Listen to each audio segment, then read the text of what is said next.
Hey, alright, so I was fascinated this week by the Cybertruck presentation by Elon Musk.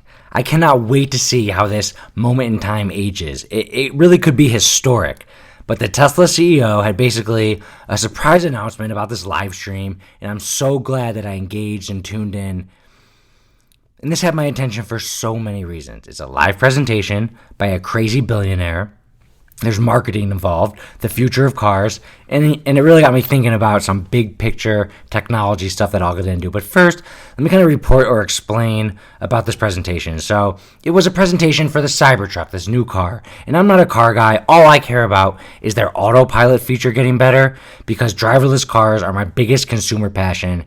But I'm not going to be focusing on like the details about the car, the miles per hour. There's a lot of other videos for that. But what fascinated me about this was the presentation, and that's the part I'm going to focus on for episode 19 of the Sean Lowery Show. So, this presentation was bonkers. This shit was crazy, honestly. So first of all, there's a lot of nerd videos out there talking about the details of the car, and not enough of the videos, basically nobody, are talking about the thing that I noticed most, and that was Cybergirl. Cybergirl introduced Elon Musk before he even came out on stage. This is how it opens, so listen to this from Cybergirl. In the future, there will be no straws, I promise. Los Angeles, November 2019. The skies are polluted. The world is addicted to oil. But we're here to offer a solution. The Cybertruck, the #1 mode of transport for a cyber girl. The greatest evolution in vehicular fashion and function. I now present to you my creator. So if you're only listening, Cybergirl is just a hologram. It's a girl in a blue dress with like short highlighter hair, and she has a long black tattoo on her left leg, and it's like a snake going from like her ankle to her knee. And after I saw the presentation, I searched Cybergirl onto Twitter and YouTube, and I didn't see anything. Right before I recorded this podcast, I Googled it, and I found out that apparently it's Elon Musk's girlfriend? I don't know, but Cybergirl got my attention. That was just a silly introduction, and it was a cyber woman presenting this, but it just kind of goes to how crazy this presentation was. So I gotta say, I love a good presentation. And this was one of the greats. Just the pure lights and the introduction and the sound. It was like truly nothing I've ever seen in a product release. So it had the car rolling up on the stage, and that was great. And the car obviously just looks insane. Like I said, if you want details about the car, there's a lot of information about it.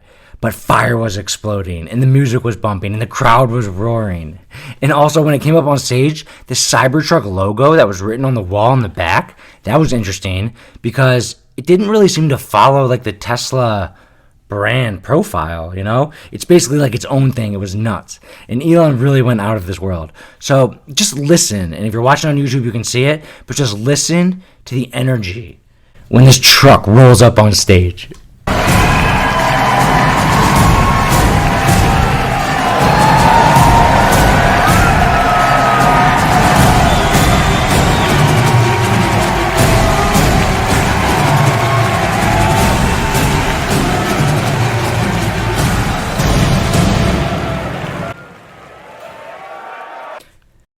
On a marketing note, loud crowds are basically like a Facebook or an Instagram post with a lot of likes.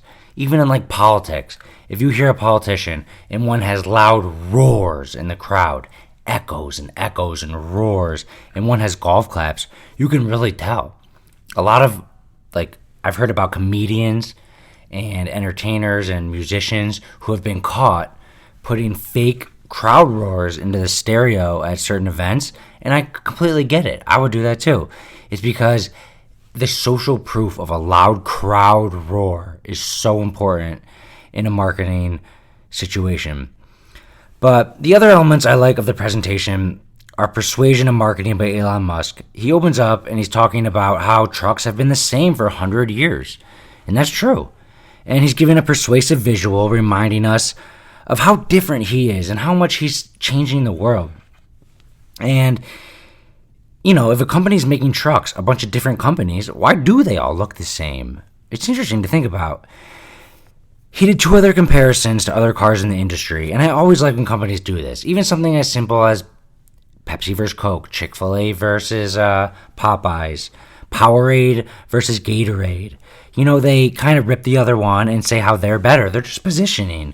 They're just marketing themselves. So he showed a video of the Cybertruck and a Ford F-150 doing a tug of war, basically, and the Cybertruck was stronger and pulled the Ford. And then after that, he showed on the screen behind him for the presentation, he showed a race. It was a big open road, just dirt. It looked like it was in the Route 66 or just the middle of Arizona or something. But he showed a race between this truck, the Cybertruck, and a Porsche 911, which apparently is like a fast car. But I love the marketing tactic. Oh, and the Cybertruck won was his point. And he even joked that we'll give the Porsche a head start. But I love that marketing tactic of positioning yourself with your competition.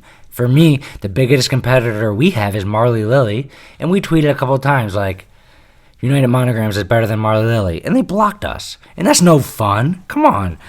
Tweet back at us and say, no, we're better. And that's kind of what you want. You want to put yourself in that situation where people are saying, who's number 1? Who's number 2? Is it them or them? And it's smart if you can do that.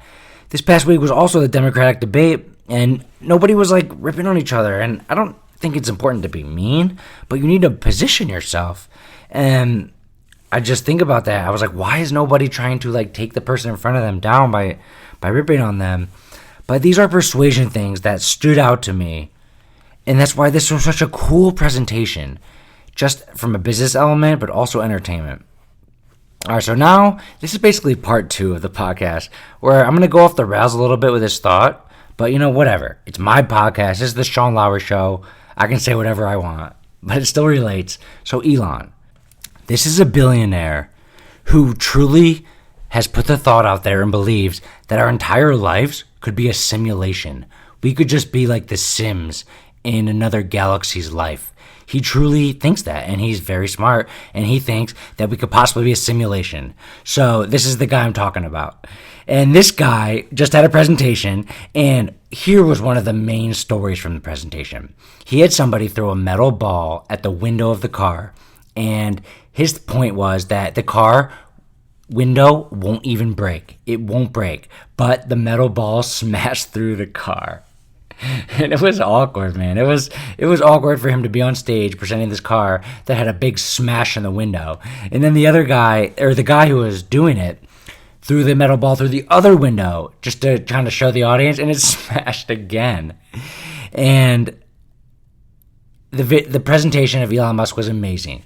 Everything went great, but the fact that there was 2 smashed windows totally affected the presentation, and it gave enough ammunition for some headlines to be like, Tesla's big new Cybertruck presentation, a huge disaster as Elon Musk's product gets destroyed on stage, which was not wrong. It did get destroyed on stage, and there was a lot of impressive things about the car, but also it did shatter.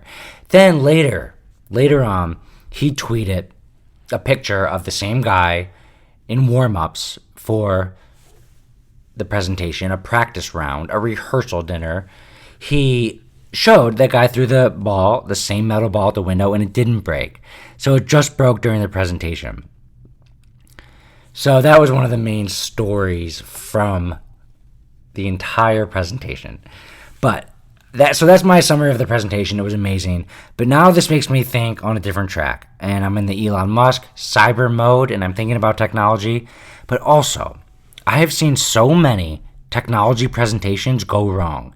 And this is just my opinion here. This is an observation. And I've been recognizing this pattern for years. It's truly just observational, and it's a pattern that I've recognized throughout my whole life. So you know how momentum in sports is real? And there's energies out there. And I've heard about this. I first heard it at my gym, but then I Googled it and found out about it. Trees. If you take 2 trees and you take one and you say positive words around it, it will grow big and strong. And if you take the same tree in the same environment and you say negative words around it, and you only present negative energy around that tree will die slowly and it will wither away. And I was fascinated when I heard this, because everyone knows trees are alive, they suck up water, they're nature, but the positive and negative energies that are around them affect their growth and their health. And I think that's definitely true in humans. You obviously need to be positive. If you have a kid or if you have a teammate or a friend, you should be positive around them. And I believe that there's some type of force in the world that it's the same type of force that exists with these trees that also exists with technology. And I think that's why you see a lot of presentations fail. I almost feel like technology has its own mind. So there's a lot of YouTube videos about presentations that have gone wrong. There's the famous one where Steve Jobs did a presentation and he was yelling at the crowd, "Hey, I'm trying to get the internet on the screen. Everyone turn off your Wi-Fi. There's too many people connected to it." And you don't think Steve Jobs and Apple tested it beforehand? I was at a comedy event with my fiance Shelby, and it was amazing. It was a very big person, and there was about 10-minute intermission, and there was a video that they were going to play during those 10 minutes. And the video was working on the screen, but it didn't have any sound. It didn't have any sound, and it was a big embarrassment. You don't think that this facility tested that beforehand? And I swear, one time when I was in college, I was doing a presentation recruiting people for my fraternity. We had a lot of people coming in, about 30 people in the room, and I was in charge of the presentation, and I made a video, and I tested it over and over and over again. It worked every time. But when I did it, the music wasn't working, and it was awkward. So I swear there's like this energy out there. And maybe this is like a false pattern recognition by me, but I truly believe that if trees can have energy, why can't technology? And that makes me think about technology and the AI and technology being real. But think about it. Computers mess up all the time, right? They mess up inexplicably. Sometimes you have to unplug the internet and plug it back in. Sometimes you got to turn the computer off. Sometimes you got to wait for things to load. Sometimes you'll hit download and it won't download and you'll have to hit it again. Why is this? It seems to me like technology has a mind of its own. And if somebody told somebody from 1908 that the energy that you provide around trees will affect their growth, they would laugh at you. Well, it's 2019, and I'm thinking this same energy that has been scientifically proven to exist with trees and nature, I think technology has its same type of energy. And if you do a presentation and you practice it 20 times in a row, the 21st time when there's a bunch of people looking at it, it could go wrong if you don't feel right, if it doesn't have the right energy. And I know it sounds crazy. I do. I truly understand how crazy it sounds. But I really think that. And I think that energies in life are unexplainable. Momentum in sports. Just vibes and good vibes. You meet someone, you got feelings and vibes. They can't be broken down into scientific rules. In math, 2 plus 2 equals 4. 8 minus 3 equals 5. 14 times 1 equals 14. 14 times 2 equals 28. Those are undeniable things. It doesn't matter what the situation is. But we know it's not that simple with humans. And we know it's not that simple with nature. And I'm just saying, there's these energies out there. There's these energies. And they exist with nature and they exist with humans. Why can't they exist with technology? Especially because we can't explain when our computer freezes up for no reason. We can't explain when something doesn't work, or the pinwheel on the Apple comes on, or the printer doesn't work, and the Wi-Fi doesn't work. You have to unplug it. If there's an energy that exists in nature, and people are always talking about how technology is nature and it's going to take over the world, why can't the energy you put out around technology matter? So it's just another example of being a positive person, having positive vibes. But I understand that's kind of a crazy thought. But technology, man, technology is real, and positive vibes are important in all elements of life. And maybe Elon Musk has just got me off into this cyber world, thinking about crazy stuff. But I love the presentation about Elon Musk. And I love life, and I love everybody listening to this. And I'm just so happy to be alive. I'm just so happy to be podcasting. I'm just so happy to be running a business. I'm just so happy to be living in a great place. And I'm just so happy. And I want to put those vibes out there in the world to this microphone, to this computer, and to everybody listening. Because positive vibes are so important. And they all come from the human brain. So Elon Musk is the man. You're the man. You're the woman. I love everyone in the world. Peace out. Thanks for listening to episode 19. Bye-bye.